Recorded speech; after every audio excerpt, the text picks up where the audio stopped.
এক চশমে জদন গাফিল শাহনবাশী,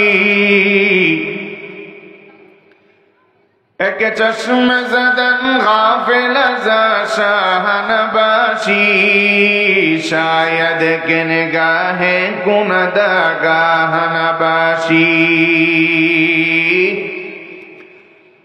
शायद के निगाहे कुनदगाहनबाशी,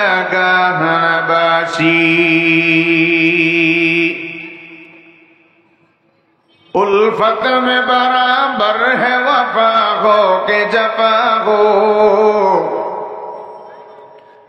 उल्फत में बराबर है वफा हो के जफा हो, हर चीज में लज्जत है अगर दिल में मजा हो, हर चीज में लज्जत है अगर दिल में मजा हो, आमीन में महबूबे मतलब का इशारा, आमीन में महबूबे मतलब का इशारा, हर मर्द ताकत की अवर है निशाना, हर मर्द ताकत की अवर है निशाना। কথাগুলো দিলের কান লাগা শুনবেন। আল্লাহ পাক রব্বুল আলামিন দুইটা কর্ণকহর দিয়েছেন, এই কান দ্বারা যদি আপনি কথাগুলো শুনেন তাহলে রাত্রি চলে যাবে, দিনের মধ্যেই ভুলে যাবেন। কিন্তু আল্লাহ একটা দিল দিয়েছেন, আল্লাহ একটা অন্তর দিয়েছেন, এই অন্তর দ্বারা যদি কথাগুলো শ্রবণ করেন যুগ যুগ পার হয়ে যাবে, তারপরেও কথাটা ভুলবেন না। কথা বলেন ঠিক না বেঠিক? সম্মানিত ভাইরা আমার, আল্লাহ পাক কোরআনে বলেন, ইয়া আইয়ুহাল্লাযীনা আমানু কু আনফুসাকুম ওয়া আহলিকুম নারা। আল্লাহ কোরআনে বলেন, ইয়া আইয়ুহাল্লাযীনা আমানু কু আনফুসাকুম, হে মুমিন, সর্বপ্রথম তুমি নিজে জাহান্নামের আগুন থেকে বাঁচো। কথাটা কার? জোরে বলেন, কথাটা কার? আল্লাহকে কি একবার ডাকতে মনে চায় না? ও মন্ডল পাড়ার যুবক ভাইরা, বৃদ্ধ বাবাজিরা, একবার আল্লাহকে ডাক দাও না। আল্লাহু আকবার। আরো জোরে বলেন না আল্লাহু আকবার। আরো জোরে বলেন আল্লাহু আকবার। হে মুমিন, আল্লাহ কোরআনে বললেন, ইয়া আইয়ুহাল্লাযীনা আমানু কু আনফুসাকুম ওয়া আহলিকুম নারা। সর্বপ্রথম তুমি নিজে জাহান্নাম থেকে বাঁচো। ওয়া আহলিকুম নারা, তারপর তোমার পরিবার পরিজন, আহলে পরিবার ভাই, আহলে পরিবার মানে আহলে বাইত, তোমার নিকট আত্মীয় স্বজন যারা আছে, আহাল পরিবার বর্গ যারা আছে, তোমার সন্তান আদি সকলকেই জাহান্নামের আগুন থেকে বাঁচাও। কথা বলেন ঠিক না ঠিক? অথচ আজকে আমাদের গায়রত এমনটা হয়ে গিয়েছে, গায়রত নাই। আমার সন্তান, আমার কলিজার টুকরা একটা মেয়ে মানুষের সামনে উলঙ্গপনা করে, মানুষের সামনে বেহায়াপনা করে, মানুষের সামনে নাচের গানের মধ্যে আমার সন্তান নাচ দেয়, তারপরে আমার লজ্জা হয় না। কথা বলেন ঠিক না ঠিক? এই যে গত 16 ডিসেম্বর গেল না, কয়েকদিন আগে সফরে তো বের হই, এমন গায়রতহীন, এমন মানুষ, বিবেকহীন মানুষ হলে এটা কিভাবে করতে পারে? নিজের সন্তান স্কুল কলেজের মধ্যে কনসার্ট হয়, একটা অভিভাবক হয়ে তার সন্তানের নাচ গান দেখে, এর চেয়ে নিকৃষ্ট কিছুই হতে পারে না। কথা বলেন ঠিক না ঠিক? কোন মাদ্রাসা, নুরানি মাদ্রাসা যেগুলো আছে, যেখানে হাদিসের আলোচনা হয়, কোরআনে কারীমের শিক্ষা দেওয়া হয়, সেখানে গায়রত কি সেটাও শিক্ষা দেওয়া হয়। কোন বাচ্চাকে, কোন সন্তানকে নাচ গান শিক্ষা দেওয়া হয় না। কথা বলেন ঠিক না ঠিক? অথচ আজকে যদি আমরা আমাদের সমাজের দিকে তাকাই, আমার সন্তান, আমার মেয়ে হাফ পোশাক বুঝেন? হাফ পোশাক, হাফ পোশাক বুঝেন না? মানে আপনার কি করে, সেলোয়ার কামিজ পরে, আবার প্যান্ট পরে, আবার গেঞ্জি পরে, আবার ওর না থাকলে এটা আবার মাজার মধ্যে বাঁধে, তারপরে নাচে। কথা বলেন ঠিক না বা ঠিক? এই সমস্ত যারা করে তারা শিক্ষক না, তারা হলো শিক্ষকহীন। কথা বলেন ঠিক না বা ঠিক?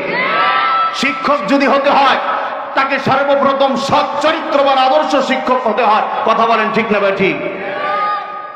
এজন্য এখন থেকে আমাদের সিদ্ধান্ত গ্রহণ করতে হবে, আমার সন্তানকে আমি কোথায় পড়াবো, আমার সন্তানকে আমি কি শিক্ষা দিব, আমি কি আমার সন্তানকে জাহান্নামের আগুন থেকে বাঁচাচ্ছি না জাহান্নামে ফেলে দিচ্ছি, এটা আমাকে এখন থেকে শিক্ষা গ্রহণ করতে হবে। কথা বলেন ঠিক না বেঠি? আপনার সন্তানকে আপনি স্কুলে পড়ান, কোনো সমস্যা নাই। আপনার সন্তানকে আপনি কলেজে পড়ান, কোনো সমস্যা নাই। আপনার সন্তানকে আপনি ইউনিভার্সিটিতে পড়ান, কোনো সমস্যা নাই। কিন্তু আপনার সন্তান যখন ভূমিষ্ঠ হবে, 7 বছরের মধ্যে আপনার সন্তানের এই দিলের মধ্যে, সন্তানের মস্তিষ্কে, সন্তানের আপনার মনোমগজে, ব্রেনের মধ্যে সর্বপ্রথম কোরআনের শিক্ষা ঢুকাতে হবে। কথা বলেন ঠিক না বেঠি? মুসলমান ভাইরা রে আমার, সন্তান দেওয়ার মালিক আল্লাহ, জাহান্নামের আগুন থেকে বাঁচাবেন আল্লাহ। জাহান্নামের মালিক আল্লাহ, জান্নাতের মালিক ও আল্লাহ। আপনি যদি এটা মনে করেন জাহান্নাম থেকে বাঁচাবেন আল্লাহ, আমার কোনো দায়িত্ব নাই, সন্তান যেদিকে যায় যাক, আমার কিছু করার নাই। কিন্তু আপনি তো জানেন না আপনার সন্তান দেওয়ার মালিক আল্লাহ। তাহলে আপনি শ্বশুর বাড়ি গেলেন কেন বিবাহ করার জন্য? এই প্রশ্নের যেই জবাব, আপনার সন্তানকে জাহান্নামের আগুন থেকে বাঁচাবেন, এটারও জবাব ঠিক তেমনই ভাবে। কথা বলেন ঠিক না বেঠিক?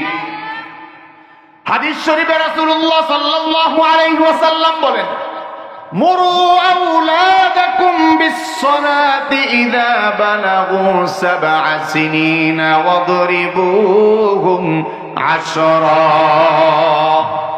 রাসূল বলেন, তোমার সন্তানের যখন 7 বছর বয়স হয়, তখন তুমি সন্তানকে নামাজের শিক্ষা দাও। কিসের শিক্ষা?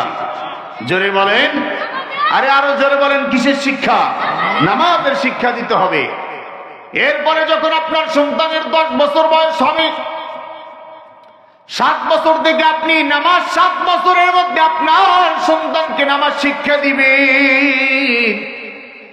10 বছর বয়স হলে নামাজ পড়ার আদেশ করবেন, 7 বছর থেকেই 10 বছর পর্যন্ত। 10 বছর পরে যদি আপনার সন্তানটা আপনার কথা না মানে, নামাজও না পড়ে, তাহলে ঘরের মধ্যে একটা লাঠি ঝুলায় রাখবেন। বলেছেন রাসূল। কে বলেছেন? আরে আরো জোরে বলেন, কে বলেছেন? রাসূল বলেছে, সন্তানকে নামাজ শিক্ষা দাও।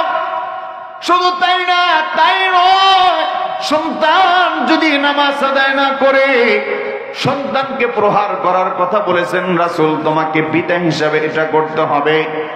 হাসরের ময়দানে, কিয়ামতের মাঠে সন্তান যখন পিতার নামে পিতার বিরুদ্ধাচরণ করবে, আল্লাহর আদালতে যখন বাকরাও হয়ে যাবে, আল্লাহ ডাক দিবে, কিরে নামাজ পড়িস নাই কেন? কিরে নামাজের ধারের কাছে যাস নাই কেন? এখন তোর জন্য জাহান্নাম অপেক্ষা করছে। জাহান্নামের ফেরেশতাকে অর্ডার দেওয়া হবে, একে ধর, জাহান্নামের দিকে নিয়ে যা। পিতার বিরুদ্ধে কিন্তু নালিশ করবে, ওগো আল্লাহ, আমার পিতা এমন ছিল, নিজেও নামাজ পড়ে নাই, আমাকেও নামাজের আদেশ দেয় নাই। ওই দিন কিন্তু জাহান্নামের কি ভয়াবহতা, সেদিন কিন্তু টের পাওয়া যাবে। কথা বলেন ঠিক না বেঠিক? আচ্ছা বলেন তো দেখি, আমাদের কি একদিন আল্লাহর কাছে ফিরে যাইতে হবে না? জোরে বলেন, ফিরে যাইতে হবে না? মুসলমান ভাইরা আমার, আল্লাহ কোরআনে বলেন, আফাহাসিবতুম আন্নামা খালাকনাকুম আবাসা ওয়া আন্নাকুম ইলাইনা লা তুরজাউন।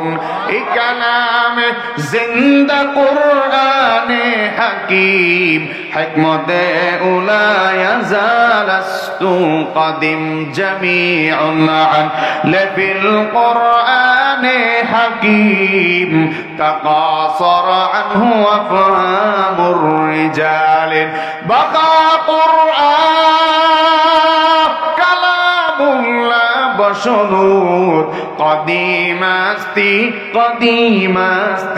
নাইলুলু চিৎকার দিয়ে বলেন আল্লাহু আকবার আর আরো জোরে বলেন আল্লাহু আকবার মুসলমান ইমানদার আল্লাহর গোলাম আল্লাহ কোরআনে বলেন আফাহাসিবতুম আন্নামা খালাকনাকুম আবাসা ও মুমিন তুমি কি মনে করেছো আমি দুনিয়াতে তোমাকে অনার্থক সৃষ্টি করেছি আল্লাহ ডাক দিয়ে বলবে গোলাম না না না আমি তোকে দুনিয়াতে অনার্থক সৃষ্টি করি নাই ওয়া আন্নাকুম ইলাইনা লা তুরজাউন কারণ একদিন না একদিন গোলাম তোকে আমি আল্লাহর আদালতে আল্লাহর কাছে ফিরে আসতে হবে কথা বলেন ঠিক না ঠিক একদিন আল্লাহর কাছে ফিরে যাইতে হবে সেদিন কিন্তু পুঙ্খানুপুঙ্খানুভাবে হিসাব দিতে হবে হিসাব যদি আপনি দিতে পারেন মিজানের পাল্লা আপনার আমলনামা ওজন করা হবে আমলনামা যদি নিচের দিকে ডেবে যায় তাহলে আপনি জান্নাত ফুলসিরাতের পুল পাড়ি দিয়ে একটা জান্নাতের দরজা আপনার জন্য খুলে যাবে যেদিক দিয়ে মনে চায় সেদিক দিয়ে প্রবেশ করবেন কথা বলেন ঠিক না ঠিক আর যদি আপনার খাসলত খারাপ হয় নেক আমলের পাল্লা যদি আপনার উপরের দিকে ওঠে আর গুনার পাল্লা যদি নিচের দিকে ডাবে তাহলে কিন্তু ফুলসিরাতের পুল বাড়ি দিতেও বড় কষ্ট হবে কথা বলেন ঠিক না ঠিক মন্ডল পাড়ার ভাইরা নেক আমলের পাল্লা উপরের দিকে যদি উঠে যায় গুনার পাল্লাটা যদি আপনার নিচের দিকে ডেবে যায় ফুলসিরাতের পুল পাড়ি দিবা কেমনে এটা নিছক ফুলসিরাতের পুল কেমন হবে সুতার চেয়েও চিকন এইরকম ভাবে হীরার চেয়েও ধারালো ফুলসিরাতের পুলে তোমাকে উঠায় দেওয়া হবে পার হতে পারবা না দ্বিখণ্ডিত হয়ে নিচে তোমার জন্য জাহান্নামের আগুনগুলা ধাউ ধাউ করতে থাকবে তোমাকে গ্রাস করে নিবে জাহান্নামের আগুনে পড়ে যাবা জাহান্নামের কত ভয়াবহ জানোনি আল্লাহ কোরআনে বলেন একটা নেক আমলের জন্য পিতা দৌড়াতে থাকবে একটা নেক আমলের জন্য ভাই কাছে দৌড়াইতে থাকবে একটা নেক আমলের জন্য স্বামী তার স্ত্রীর কাছে দৌড়াবে একটা নেক আমলের জন্য সন্তান তার পিতামাতার কাছে দৌড়াবে শুনবেন নি কোরআনে আল্লাহ কি বলেন আল্লাহ কোরআনে বলেন ইয়াউমা ইয়াফিরুল মারউ মিন আখিহি ওয়া উম্মিহি ওয়া আবিহি ওয়া সাহিবাতিহি ওয়া বানিহি মুসলমান ইমানদার আল্লাহর গোলাম আল্লাহ বলেন ইয়াউমা ইয়াফিরুল মারউ মিন আখিহি কিয়ামতের মাঠে যখন ভয়াবহ রূপ ধারণ করবে যখন একটা মাত্র নেক আমলের জন্য ধরা খাবে ভাই তার ভাইয়ের কাছে দৌড়াবে আখিহি ওয়া উম্মিহি ওয়া আবিহি পিতা তার সন্তান পিতার কাছে যাবে পিতা সন্তানের কাছে যাবে দৌড়াইতে থাকবে বলবে একটা মাত্র নেক আমলের কারণে জান্নাতে যেতে পারি না ওরে ভাই তোর কাছে যদি একটা নেক আমল বেশি থাকে আমাকে একটা নেক আমল দে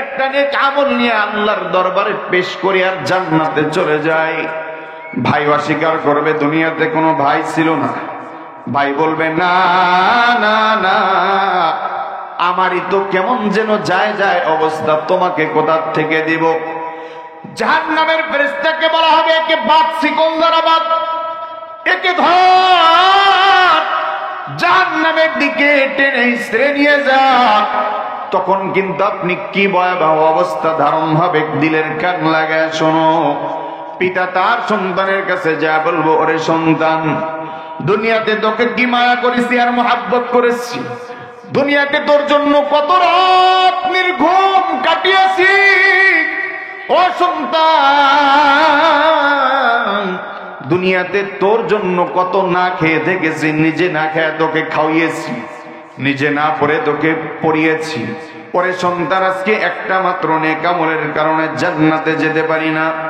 সন্তান আমাকে একটা নেক আমল দে, সন্তান সাথে সাথে অস্বীকার করবে, না না না না, দুনিয়াতে আমার কোনো বাবা ছিল না।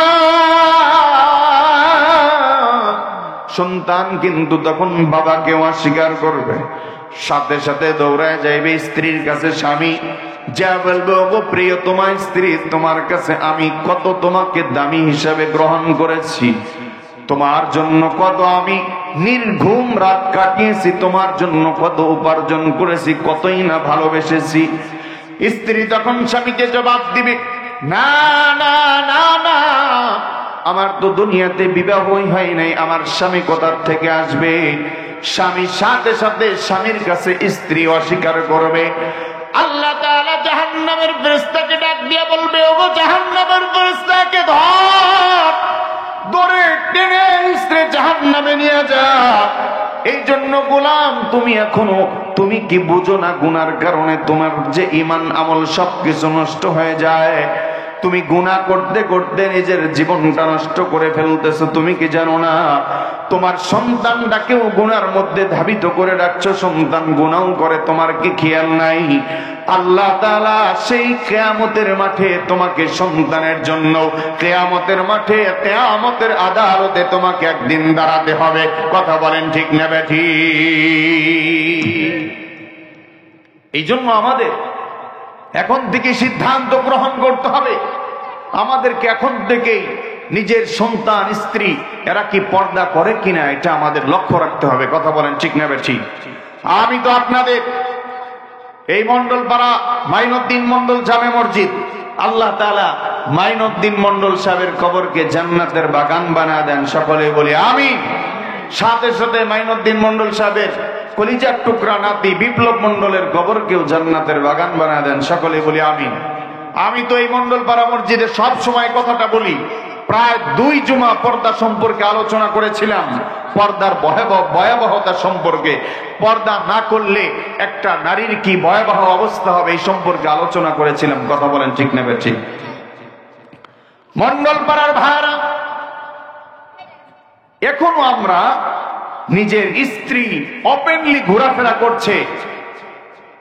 আমি এটা বলতেই হয় আমাকে, যেহেতু ইমাম হলো একটা সমাজের, একটা এলাকার, একটা গোত্রের, একটা মসজিদের সামাজিক এরিয়ার ইমাম হলো নেতা। ইমাম কি জোরে বলেন? অথচ ইমাম নেতা হবে, ইমামের কোনো মূল্যই নাই মানুষের কাছে। কথা বলেন ঠিক না ঠিক? আলহামদুলিল্লাহ, মন্ডলপাড়ার মানুষ আমাকে অনেক ভালোবাসে, অনেক কি করে জোরে বলেন? এটা ভালোবাসার একটা কারণ আছে, কারণ আমি সবাইকে আমার কলিজা দিয়ে মহাব্বত করি। কথা বলেন ঠিক না ঠিক? একটা মানুষ বলতে পারবে না, আজকে 5 মাস হয়ে যাচ্ছে আমি একটা মানুষের সাথে একটা মুখ বেজার করে কথা বলেছি, কেউ বলতে পারবে না। কথা বললে হাসি মুখে কথা বলি। কি মুখে জোরে বলেন? হাসি মুখে কথা বলার চেষ্টা করি। এজন্য আমার ইমাম হিসেবে এটা দায়িত্ব। আজকে একটা ওয়াজ মাহফিল হচ্ছে, মানুষ নাই, গানের আড্ডা কিছুদিন আগেও একটা আমাদের এখানে হয়েছে। আমি যখন ওদিক থেকে আসতেছিলাম একটা অটো দিয়ে দেখলাম গান বাদ্য শেষ হয়েছে, শত শত মহিলা সহ রাস্তা দিয়ে হেঁটে যাচ্ছে। এটা হলো আমাদের সমাজের জন্য বড় বদনসিব। কথা বলেন ঠিক না বেঠিক? মন্ডলপাড়ার ভাইরা আমার, আল্লাহ কোরআনে বলেন, ইয়া আইয়ুহাল্লাযীনা আমানু কু আনফুসাকুম ওয়া আহলিকুম নারা। চিৎকার দিয়ে বলেন না আল্লাহু আকবার। আল্লাহ বললেন, হে ঈমানদার, হে মুমিন, জাহান্নাম থেকে আল্লাহ সর্বপ্রথম তোমাকে নিজেকে বাঁচাতে বলেছেন। আল্লাহ জাহান্নামের আগুন থেকে তুমি নিজে বাঁচবা বলেছেন কে? আরো জোরে বলেন, বলেছেন কে? আল্লাহ বলেছেন জাহান্নামের আগুন থেকে বাঁচতে। ঘোষণাটা কার? কাকে বলেছেন? জোরে বলেন, আরে জোরে বলেন, কাকে বলেছেন? বলেন আমাকে বলেছেন, কাকে বলেছেন? আরে কথা বলেন না কেন? কাকে বলেছেন? আমাকে বলেছেন জাহান্নামের আগুন থেকে বাঁচতে। এটা কে বলেছেন? আল্লাহ। না সিংহ চিনেন? সিংহ চিনেন? সিংহর সামনে গেলে কি আমাকে আস্ত রাখবে না গ্রাস করে খেয়ে ফেলবে? জোরে বলেন। আর বনের মধ্যে সবচেয়ে পণ্ডিত বুদ্ধিমান, এটার নাম হলো শিয়াল। এটার নাম কি? জোরে বলেন কি? শিয়াল। ধরেন বনের রাজা সিংহ অসুস্থ হয়েছে, অসুস্থ, খুব অসুস্থ, মৃত্যুবরণ করবে। আমি একটু বাড়িয়ে বলছি কারণ আপনাদেরকে বোঝাবার জন্য অনেক কিছু বলতে হয়। কথা বলেন ঠিক না ঠিক? বনের রাজা সিংহ, সিংহ অসুস্থ হয়েছে। বনের সমস্ত পশু পাখি সকলেই আপনার ওই সিংহ মশাই, সিংহ রাজাকে দেখতে গিয়েছে। যায় নাই পণ্ডিত শিয়াল। কে যায় নাই? জোরে বলেন কে যায় নাই? পণ্ডিত শিয়াল যায় নাই। সমস্ত পশু পাখি বনের রাজা সিংহকে দেখতে গিয়েছে। এমন অবস্থায় শিয়াল অনুপস্থিত। বনের রাজাকে, আবার বনের রাজার আর একটা দ্বিতীয় রাজা আছে, নাম হইল বাঘ। নাম কি? জোরে বলেন। রয়্যাল বেঙ্গল টাইগারের অপর নামই তো বাঘ, নাকি? না ভুল হইল আমার? বাঘ। বাঘ বলছে রাজা মশাই শিয়াল আসে নাই, কি কারণে আসলো না? আপনাকে আমরা সকলেই দেখতে আসছি। ও কি নিজেকে পণ্ডিত মনে করে? ওর পিঠের চামড়া তুলতে হবে। কি তুলতে হবে বলেন? পিঠের চামড়া তুলতে হবে। তখন সিংহ বলল যে ঠিক আছে, ওর এত বড় সাহস বেটা, আমাকে দেখতে আসিস নাই, তাহলে তোর চামড়া উঠাতে হবে। বাঘকে অনুমতি দেওয়া হলো, যাও শিয়ালকে খবর দাও, জলদি আমার কাছে নিয়ে আসো। শিয়ালকে খবর পৌঁছানো হলো। 3 দিন আসে নাই। কয়দিন? জোরে বলেন কয়দিন? সিংহর মেজাজ গরম। আমি ডাকলাম ওকে জলদি আমার কাছে আসতে, 3 দিন হয়ে গেল, এখনো পর্যন্ত খবর নাই। একদম প্রেশান হয়ে, এইরকম ভাবে প্রেশানি হয়ে দৌড়াইতে দৌড়াইতে ছটফট করতে করতে করতে করতে বনের রাজা সিংহর কাছে আসছে। আসার পর সিংহ বলছে যে, বাঘ বলছে রাজা মশাই এর পিঠের চামড়া উঠে ফেলতে হবে। এ আপনার কথার গ্রহণযোগ্যতায় আপনার কথার কোনো মূল্যায়ন করে নাই। বলছে যাও এই শিয়াল পণ্ডিতের চামড়া উঠাও। তখন শিয়াল পণ্ডিত বলছে রাজা মশাই আমার একখান কথা আছে। কয়খান? আরে জোরে বলেন কয়খান? একখান কথা আছে। বলছে রাজা মশাই আপনাকে অসুস্থ হওয়ার পর সমস্ত বনের পশু পাখি দেখতে আসছে, কিন্তু আমি আসি নাই। কারণ কি জানেন? আপনি অসুস্থ হয়েছেন, আমার মাথার মধ্যে পেরেশান, আমি ছটফট করতেছিলাম আমার হুজুরকে, আমার রাজাকে, বনের রাজাকে কিভাবে বাঁচানো যায়। আমি দেশ থেকে দেশান্তর দৌড়াইতেছিলাম, কিভাবে ওষুধ তৈরি করা যায়, কিভাবে একজন বুজুর্গের কাছে যাওয়া যায়, কিভাবে একটা বড় পীরের কাছে যাওয়া যায়, গিয়ে ঔষধ নিয়ে যেন আপনার কাছে আসতে পারি, আপনি ভালো হয়ে যান। বলে আপনার জন্য কি ওষুধ দিছে জানেন? অমুক বুজুর্গ বলেছে যদি বাঘের পিঠের চামড়া তুলে আপনার শরীরে লাগানো হয় তাহলে অটোমেটিক আপনার ওষুধ রোগ শিফা হয়ে যাবে, ভালো হয়ে যাবে। কার কথা? শিয়ালের কথা। ষড়যন্ত্র করেছিল কে? বলেন ষড়যন্ত্র করেছিল কে? বাঘ। এজন্য মন্ডল বাঘ যুবক, মানুষ অনেক দিক থেকে ষড়যন্ত্র করবে, মানুষ মানুষকে খারাপ বানানোর জন্য চক্রান্ত করবে, মানুষ মানুষকে ধোঁকা দেওয়ার জন্য চক্রান্ত করবে, কিন্তু আপনি সঠিক পথে থাকলে আপনাকে কেউ বিচ্যুত করতে পারবে না। কথা বলেন ঠিক না ঠিক? আমি এটা মন্ডল পাড়ার এক জ্ঞানী বুদ্ধিমান আমার প্রিয় এক ভাইয়ের কথা শুনাইলাম। উনি আমাকে এই কথাটা বলেছেন, আমি আশ্চর্য হয়ে গেছি। আল্লাহ ওনার মাথায় এত বুদ্ধি দিয়েছেন, ওনার কাছ থেকে কিছু শিখতে পাই। আমি নাম বলবো না। আল্লাহ তাআলা ওনাকে নেক হায়াত দান করুন, সকলে বলি আমিন। আল্লাহ পাক ওনাকে দ্বীনের পথে কবুল করেন, সকলে বলি আমিন। এজন্য ভাইরা আমার, সর্বপ্রথম নিজেকে বাঁচাতে হবে জাহান্নামের আগুন থেকে। কিয়ামত কিন্তু বেশি দূরে নয়, কিয়ামত আমাদের সন্নিকটে চলে আসছে। আমি গত সপ্তাহে কিয়ামতের 15টি আলামত পড়তেছিলাম, আগেও পড়েছি, আবার ভালো করে পড়েছি। এর মধ্যে প্রায় 13টি আলামত পাওয়া যায়। আজকে দুনিয়াতে এটা 6 লাখ হয়ে গিয়েছে, আর 2টা আলামত বাকি আছে। 2টা আলামত যদি আমাদের সমাজে এটা 6 লাখ হয়ে যায়, এটা ভাইরাস হয়ে যায়, তাহলে কোন দিন না জানি আল্লাহ কিয়ামত আমাদের উপরে কিয়ামত ঘটিত হয়, সংঘটিত হয়।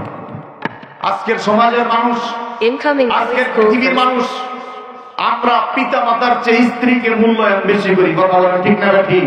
এটা সবচেয়ে বড় খারাপই। আপনার পিতা মাতার খবর নাই, আপনি স্ত্রী সন্তান নিয়ে আপনি সুখে শান্তিতে দিন কাটান। আপনার পিতা মাতার খবর আগে নিতে হবে। কথা বলেন ঠিক না ঠিক? আজকের সমাজের মধ্যে পিতা মাতা আত্মীয় স্বজনের চেয়ে ফ্রেন্ড সার্কেলের মূল্যায়ন বেশি, ঠিক না?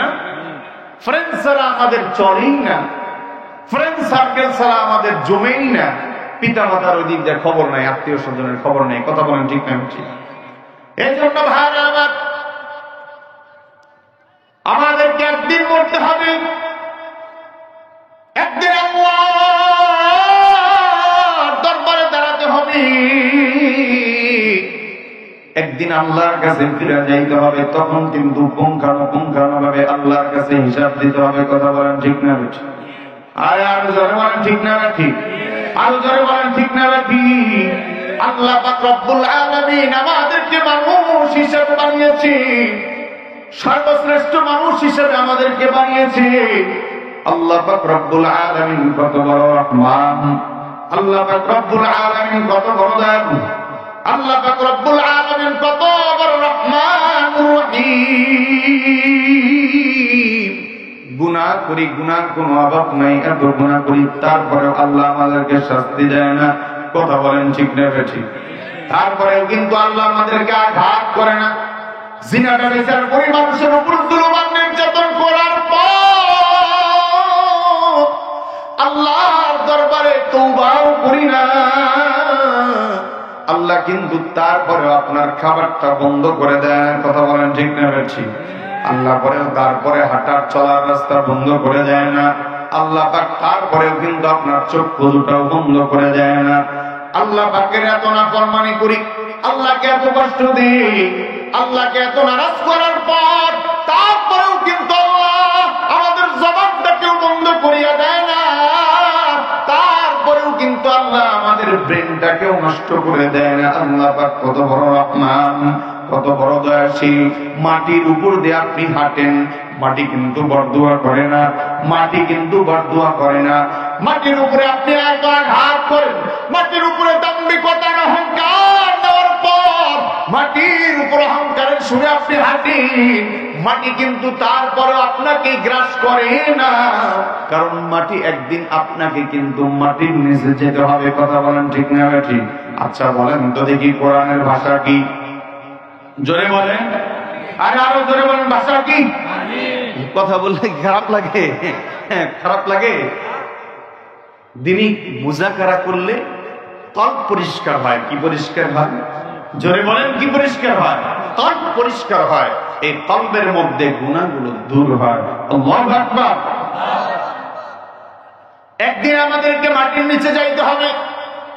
কোরআনের ভাষা আরবি, আল্লাহর ভাষা আরবি, আমার নবীর ভাষা রাহমাতুল লিল আলামিন, সরওয়ারে কায়নাত দু জাহানের বাদশা নবী মুহাম্মদুর রাসূলুল্লাহ সাল্লাল্লাহু আলাইহি ওয়াসাল্লাম ভাষাটাও আরবি। আপনার কবরের মধ্যে সওয়াল জবাব হবে আরবি। মার রাব্বুকা ওয়া মান দীনুকা ওয়া মান নাবিয়ুকা বলে প্রশ্ন করা হবে, ফেরেশতা প্রশ্ন করবে। আপনি যদি নেককারী বান্দার বান্দা হন, তাহলে আপনি অটোমেটিক প্রশ্নের জবাবগুলো, সলের উত্তরগুলো আপনি দিতে পারবেন। আর যদি আপনি খারাপই হন, গুনাহগার হয়ে থাকেন, তাহলে আপনার জবান থেকে কোনো উত্তর বের হবে না।